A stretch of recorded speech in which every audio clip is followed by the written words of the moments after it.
ধন্যবাদ। বিসমিল্লাহির রহমানির রহিম। তিস্তা পাড়ের সংগ্রামী জনগণ, আসসালামু আলাইকুম।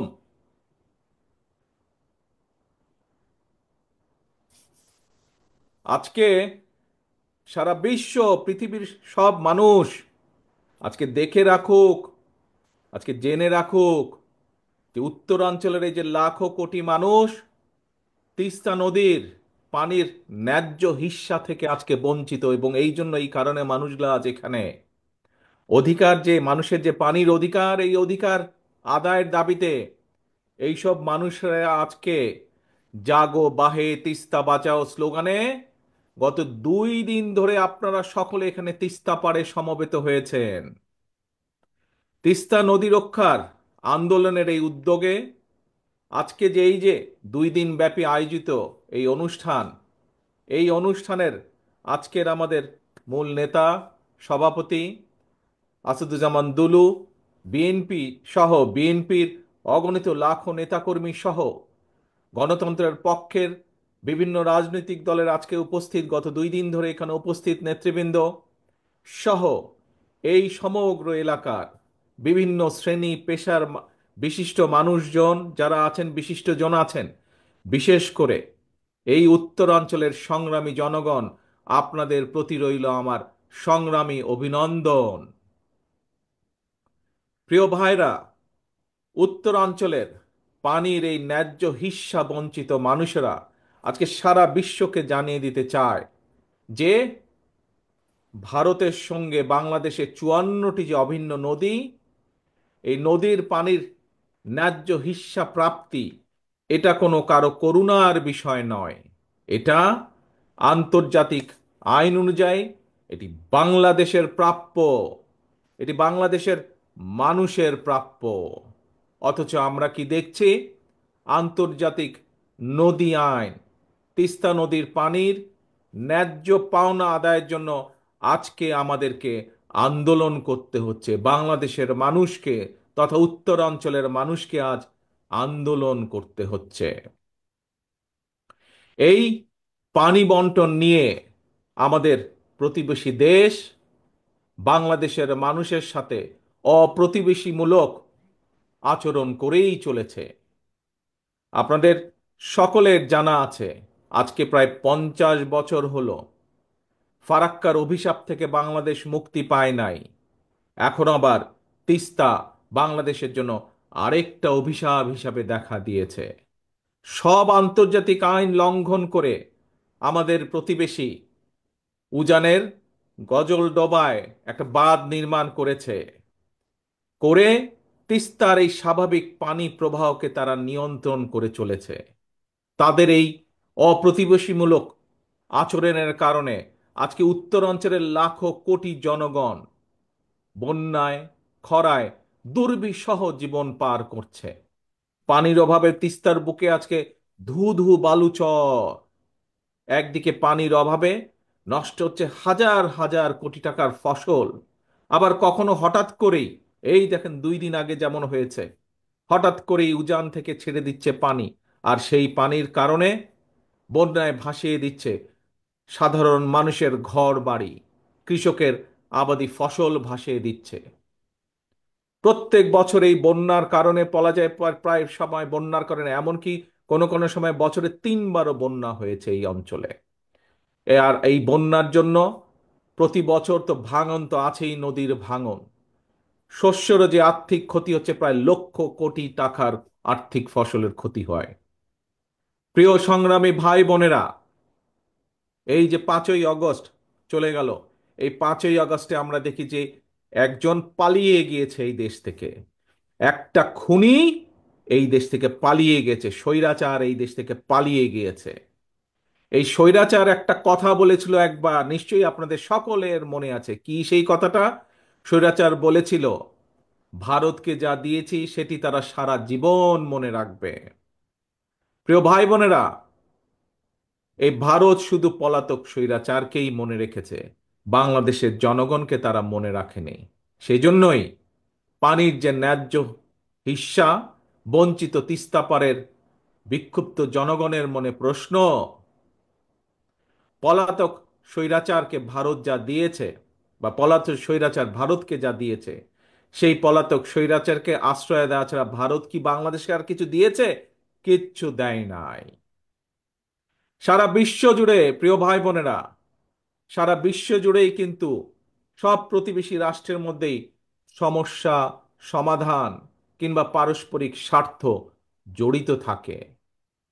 নিজ নিজ দেশের স্বার্থ রক্ষা করে প্রত্যেকটি দেশই কিন্তু সমস্যার সমাধানগুলো করে, সমস্যাগুলো নিরসন করে। আমরা সবাই জানি এটিই হচ্ছে কূটনৈতিক রীতি। কিন্তু এই যে খুনি স্বৈরাচার পালিয়ে গিয়েছে যে 5ই আগস্ট, আমরা দেখেছি জোর করে অবৈধভাবে ক্ষমতা দখল করে রাখতে গিয়ে নিজেকে সে তাদের সেবা দাসীতে পরিণত করেছিল। বাংলাদেশ ভারত যৌথ নদী কমিশন এবং জাতীয় নদী রক্ষা কমিশন পর্যন্ত সম্পূর্ণ অকার্যকর রেখেছিল। সারা দেশের মানুষ জানে এখনো ভারতের সঙ্গে বাংলাদেশের বিরাজমান ফারাক্কার সমস্যার সমাধান হয়নি। জনগণের, উত্তর অঞ্চলের বিশেষ করে জনগণের বহুল প্রত্যাশিত তিস্তা চুক্তিও হয় নাই। অথচ সকল আন্তর্জাতিক রীতিনীতি ভঙ্গ করে এই পলাতক স্বৈরাচার, এই খুনি স্বৈরাচার প্রতিবেশী দেশকে ট্রানজিট শিপমেন্টের বন্দর ব্যবহারের একতরফা সুবিধা দিয়ে গেছে।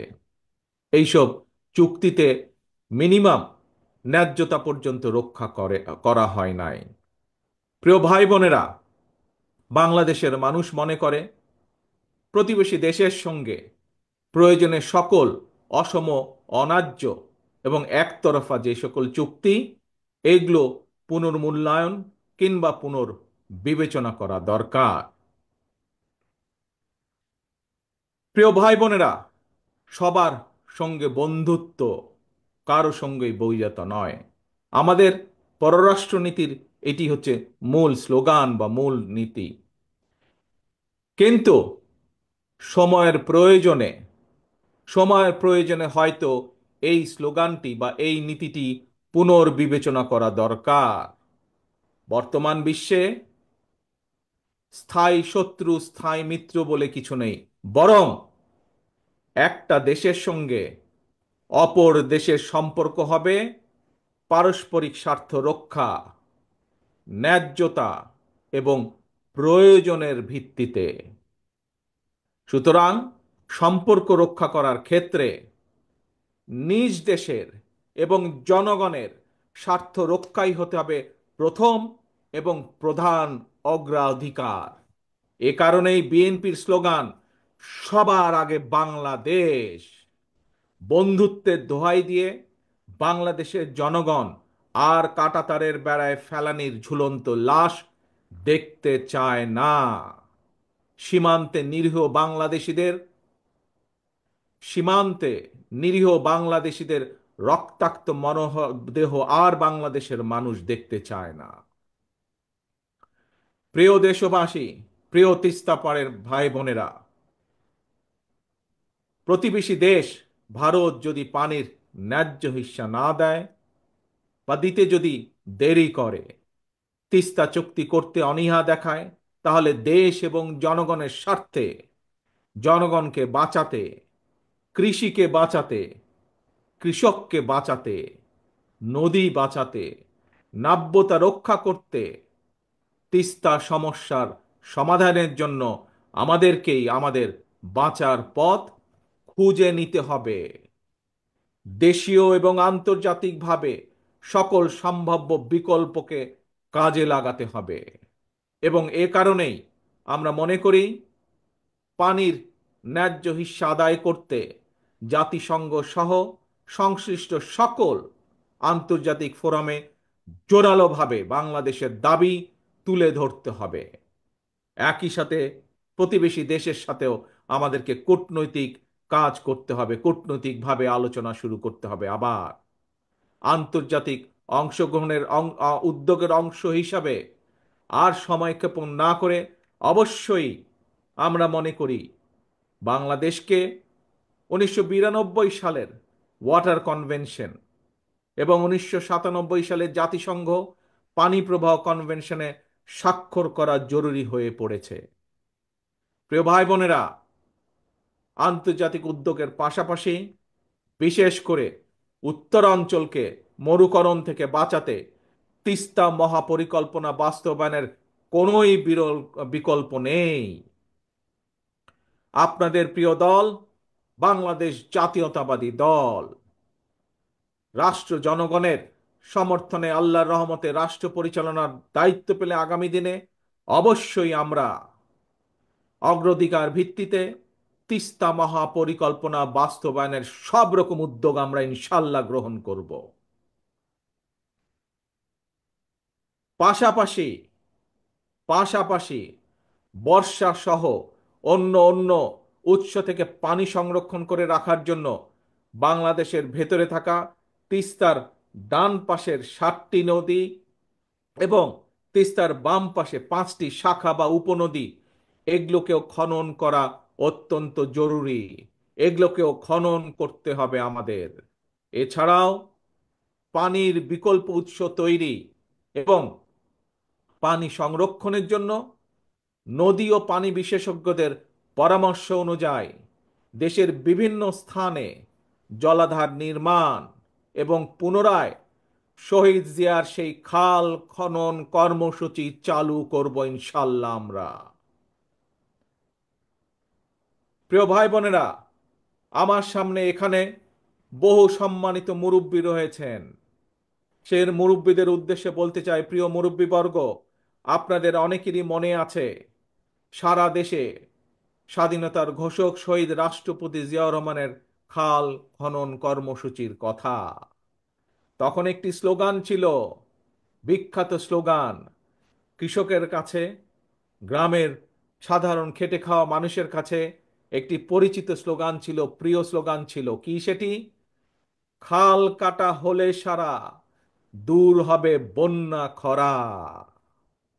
প্রিয় দেশবাসী, উত্তর অঞ্চলের সংগ্রামী ভাই ও বোনেরা, দেশের জনগণের সকল গণতান্ত্রিক রাজনৈতিক মানবাধিকার কেড়ে নিয়ে ভোটের অধিকার ডাকাতি করে পলাতক স্বৈরাচার দেশে মাফিয়া সাম্রাজ্য গড়ে তুলেছিল।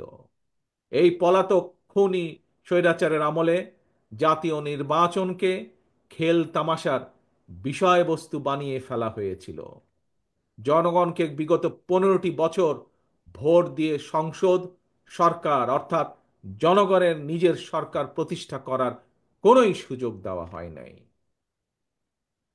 ছাত্র জনতার গণ অভ্যুত্থানে গত 5ই আগস্ট এই মাফিয়া, এই খুনি স্বৈরাচার পালিয়ে যাওয়ার পর থেকে জনগণের অধিকার পুনঃপ্রতিষ্ঠার সুযোগ এবং সম্ভাবনা আবার তৈরি হয়েছে।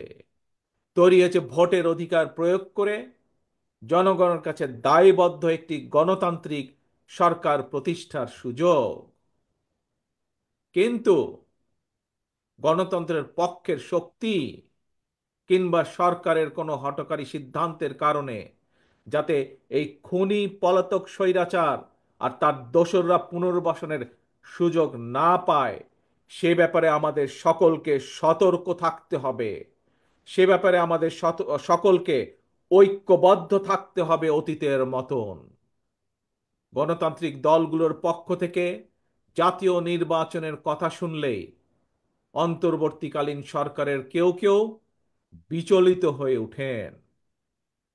প্রিয় দেশবাসী, প্রিয় ভাই বোনেরা, আমাদের অবশ্যই মনে রাখা প্রয়োজন, জাতীয় নির্বাচন নিয়ে এক এক উপদেষ্টা এক এক রকমের বক্তব্য এই খুনি মাফিয়া চক্রের সামনে বিশৃঙ্খলা সৃষ্টির পথ সুগম করে দেয়।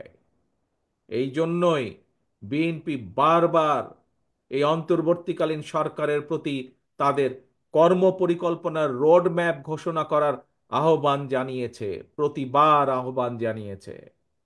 তিস্তা তীরের প্রিয় ভাই বোনেরা, 2 দিন ধরে আপনারা আপনাদের দাবি নিয়ে তিস্তা পারের 11টি পয়েন্টে আপনারা কর্মসূচি পালন করেছেন। আপনাদের এই আন্দোলন অবশ্যই ইনশাল্লাহ বৃথা যাবে না। আপনাদের এই আন্দোলনে তিস্তা মহাপরিকল্পনা বাস্তবায়ন ত্বরান্বিত হবে ইনশাল্লাহ। জনগণের ভোটে বিএনপি রাষ্ট্র পরিচালনার দায়িত্ব পেলে অবশ্যই আমরা সকলকে সাথে নিয়ে তিস্তার সমস্যার সমাধান করব। তবে তবে এই যে একটু আগে যতগুলো কথা বললাম যে কিভাবে আমরা কি কি উপায় কি কি করব তিস্তার পাড়ের মানুষের সমস্যার সমাধানের জন্য, কিভাবে তিস্তা মহাপরিকল্পনা যে বাস্তবায়ন করব বা বাস্তবায়ন করার যে অঙ্গীকার করেছি, এই কাজ যদি আমাদেরকে করতে হয় তবে আপনাদেরকে একটি দায়িত্ব পালন করতে হবে, আপনাদেরকে একটি কাজ করতে হবে। সেজন্য আগামী জাতীয় নির্বাচনে আপনাদেরকে আপনাদের প্রিয় দল বিএনপির পাশে থাকতে হবে। বিএনপির দরকার আপনাদের সমর্থন। আপনাদের সমর্থন থাকলে, দেশবাসীর সমর্থন থাকলে ইনশাল্লাহ আমরা এই ধরনের তিস্তা সহ আরো যেই কাজগুলো আছে ইনশাল্লাহ সেই কাজগুলো বা সেই সমস্যার সমাধান করার আমরা সুযোগ পাবো ইনশাল্লাহ। প্রিয় ভাই বোনেরা, ইনশাল্লাহ ভবিষ্যতে তিস্তা পারে নয়, দেখা হবে আপনার গ্রামে, আর দেখা হবে আপনার ঘরে। আসুন, এই যে গত 2 দিন ধরে আমরা সকলে মিলে এখানে একত্রিত হয়েছি, এই যে হাজারো লক্ষ মানুষ গত 2 দিন ধরে যে আপনারা এখানে প্রতিবাদ গড়ে তুলেছেন, সারা বিশ্বকে দেখিয়েছেন কিভাবে ন্যায্য অধিকার প্রতিষ্ঠা করার জন্য বাংলাদেশের মানুষ, তিস্তা পারের মানুষ ঐক্যবদ্ধ হতে পারে নিজেদের অধিকার আদায়ের জন্য। আসুন, আজকের এই 2 দিনের এই কর্মসূচিতে আমরা প্রতিজ্ঞা গ্রহণ করি। কি সেই প্রতিজ্ঞা? সেই প্রতিজ্ঞা হলো জাগো বাহে, তিস্তা বাঁচাও, জাগো বাহে, বাংলাদেশ বাঁচাও। এই হোক আমাদের স্লোগান, জাগো বাহে, তিস্তা বাঁচাও, জাগো বাহে, দেশ বাঁচাও। আসুন, এই হোক আমাদের স্লোগান, এই হোক আমাদের শপথ আজকের। আল্লাহ হাফেজ। বাংলাদেশ জিন্দাবাদ। বাংলাদেশ জাতীয়তাবাদী দল জিন্দাবাদ।